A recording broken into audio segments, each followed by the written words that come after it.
Kendit kileno baklain bor nagari Palestine ka Hamas kelahir tma kendit jagari Israel hakastep jong kasngi saijang nen kasngi ka nyautrek urisau araja arpulai.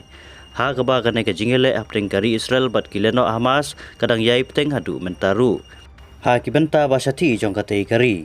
Layatu bagajing penher namding kijing penpa siren kadang yai peteng. Ha kibenta jong kas derot bat ka kibbutz Nir Am. Kubalai spa angut kibreu kelayap hari Israel hakajing syakter namding da kileno Hamas.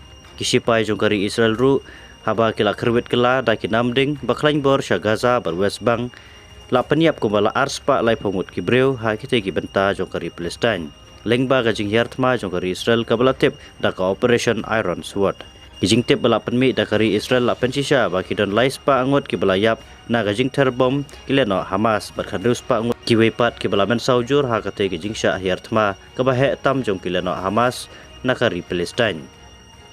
Shushu nagaliang jong katnat ka koi ka kia kari Palestine ka Palestinian Health Ministry la pendikena bagi arspa lai pongut ki belayap ha gajing syak terbom kari Israel ha Gaza Strip bat kidon ru ki belayap ha West Bank bat khanyus pa angut ki belamen saujur ha gajing terbom kensan jong kari Israel.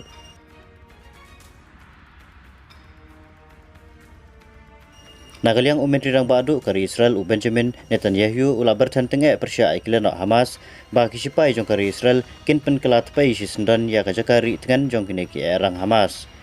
Kumta ula penbena ya kiru pai ba ha Gaza makin pet kerki no na kita ki jaka namar kari Israel kala penkrek menta ban kerwet tenge ya ki ketem jong kileno Hamas. Wehnen kaskiru Menteri Rang Badu kari Israel ula ong ba kari Israel kadon menta ha kajingile tma.